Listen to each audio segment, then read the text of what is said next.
بسم اللہ الرحمن الرحیم۔ السلام علیکم ویورز۔ حج 2024 یعنی حج 2024 بہت نزدیک ہے اور اس کے لیے تقریباً تمام انتظامات مکمل ہو گئے ہیں اور حاجی صاحبان بھی اپنی جانے کی تیاریوں میں پرزور طریقے سے لگے ہوئے ہیں۔ تو اس سلسلے میں دونوں حکومتیں یعنی سعودی عرب کی اور پاکستان کی حکومتوں کی طرف سے بہت زیادہ اچھے سٹیپس لیے جا رہے ہیں، جیسا کہ میں نے آپ کو پچھلی ویڈیو میں بتایا کہ پاکستانی حکام نے یعنی پاکستان کی جو وزارت حج و عمرہ ہے اس کی طرف سے بھی 10 حاجی کیمپس کے مقامات اور ان میں جو کنسرن پرسنز ہیں، آفیشیلز ہیں، ان کے ناموں اور ان کے نمبرز اور فون نمبرز اور ان کے ای میل ایڈریسز کا بتایا گیا ہے تاکہ کسی بھی مسئلے کی صورت میں ان سے رابطہ کیا جا سکے۔ اس کے علاوہ سعودی عرب بھی اس سلسلے میں بہت زیادہ اقدامات اٹھا رہا ہے۔ اسی سلسلے میں سعودی عرب کی حکومت نے 3 مئی 2024 کو ایک اہم اعلان کیا ہے۔ اس اعلان کا مقصد یہ ہے کہ سعودی عرب میں جو حج کا پروسیس ہے اس کو ہموار طریقے سے انجام دیا جا سکے اور حاجیوں کی تعداد کو کنٹرول کیا جا سکے اور ان کی حفاظت کی جا سکے، کیونکہ حج کے دنوں میں سعودی عرب میں بہت زیادہ رش ہوتا ہے اور حجاج کی بہت بڑی تعداد پاکستان، انڈونیشیا اور بھارت سے جاتی ہے، اور اس کے علاوہ باقی بھی دیگر ممالک سے بھی حجاج کرام کی بہت بڑی تعداد جاتی ہے اور وہاں پر بہت زیادہ رش ہوتا ہے، اور مینجمنٹ ان کی اس سلسلے میں اپنی طرف سے پورے اقدامات لیتی ہے کہ کسی قسم کی لوگوں کو پریشانی نہ ہو۔ اس سلسلے میں جتنے بھی افراد ہیں جو کہ وہاں جا کے قیام پذیر ہیں، جو کسی کام کے سلسلے میں یا جاب کے سلسلے میں سعودی عرب رہتے ہیں، اس کے علاوہ جو فیملیز رہتی ہیں ان کے ساتھ، ان کے لیے بھی ضروری قرار دیا گیا ہے، جتنے بھی افراد ہیں ان کے لیے ضروری قرار دیا گیا ہے کہ کوئی بھی اجازت نامے اور رجسٹری کے بغیر غیر قانونی طور پر حج نہیں کیا جائے گا۔ یہ حاجیوں کی تعداد کو کم کرنے کے لیے اور ان کو کنٹرول کرنے کے لیے یہ قدم اٹھایا گیا ہے، اور یہ بات ضروری قرار دی گئی ہے کہ جو لوگ بھی حج پہ جائیں گے، جو سعودی عرب میں بھی ہیں، ان کے لیے اجازت نامہ بہت ضروری ہے، اس کے بغیر وہ حج نہیں کر سکتے۔ اور سعودیہ کے general directorate of public security کے ایک بیان کے مطابق حج کے نئے ضوابط کے مطابق جو بھی لوگ مکہ میں داخل ہونے کی خواہش مند ہیں اس نیت سے کہ وہ حج کر سکیں، ان کو متعلقہ حکام سے اجازت نامہ حاصل کرنا ہوگا، اور ان یہ جو ضوابط متعارف کرائے گئے ہیں یہ 3 مئی کو ان کا اعلان کیا گیا ہے اور ان کا نفاذ ویری نیکسٹ ڈے یعنی 4 مئی 2024 سے ہو چکا ہے۔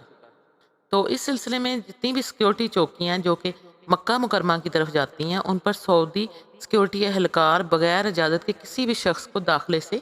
روک رہے ہیں، اور وہ ان کو نہیں جانے دیں گے جب تک ان کے پاس اندر داخل ہونے کا پرمٹ نہیں ہوگا یا رجسٹری یا اجازت نامہ نہیں ہوگا۔ تو یہ تمام اقدامات حاجیوں کی سیفٹی کے لیے اور ان کی بہتری کے لیے اٹھائے جا رہے ہیں تاکہ حاجیوں کے جو نمبر ہے یعنی کہ ان کی جو تعداد ہے ان کو کنٹرول کیا جا سکے اور ان کی حفاظت کو یقینی بنایا جا سکے۔ حج کے سیزن میں بہت زیادہ رش ہوتا ہے اور سعودی حکام کی طرف سے بہت زیادہ تعداد میں سیکیورٹی اہلکار اس پروسیس کو یعنی کہ سموتھلی رن کرنے کے لیے موجود ہوتے ہیں۔ آپ کو جگہ جگہ یہ نظر آتے ہیں، کوئی جگہ ایسی نہیں ہوتی جہاں پر یہ نہیں ہوتے،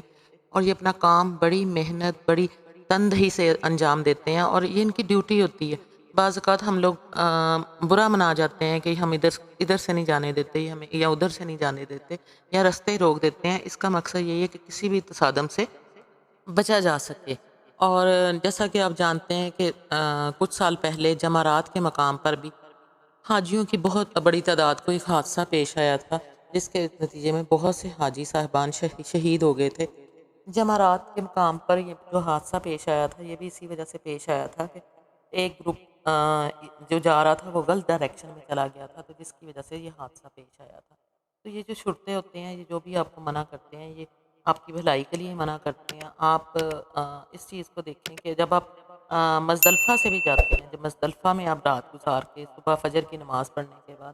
جب آپ جمرات پہ آپ نے کنکریاں مارنی ہوتی ہیں، تو اگر آپ کے پاس سامان زیادہ ہو تو مزدلفہ اور جو یہ جمرات ہے ان دونوں کے درمیان مینا کا مقام ہوتا ہے۔ تو یعنی کہ میں آپ کو ایک پرسنل تجربہ بتا رہی ہوں کہ میرے پاس سامان بہت زیادہ تھا، تو جب ہم لوگ مینا کے مقام پر پہنچے تو رائٹ سائڈ پہ بالکل سامنے ہمارا ٹینٹ تھا، لیکن جو کہ چند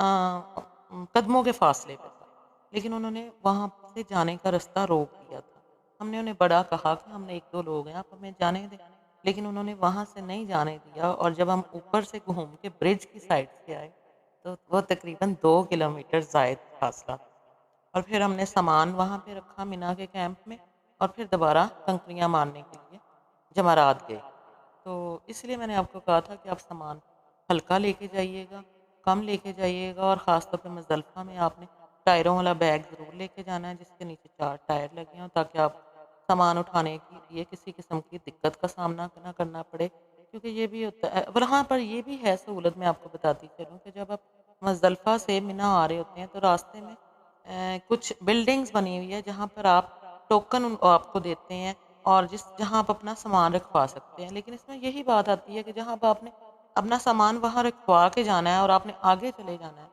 اپنے کیمپ میں چلے جانا ہے، اس سے پہلے آپ سامان رکھوا دیں گے، پھر آپ اپنے کیمپ تو نہیں جائیں گے، پھر آپ ڈائریکٹلی جمرات جائیں گے، تو لیکن پھر آپ کو دوبارہ وصولی کے لیے دوبارہ پیدل چل کر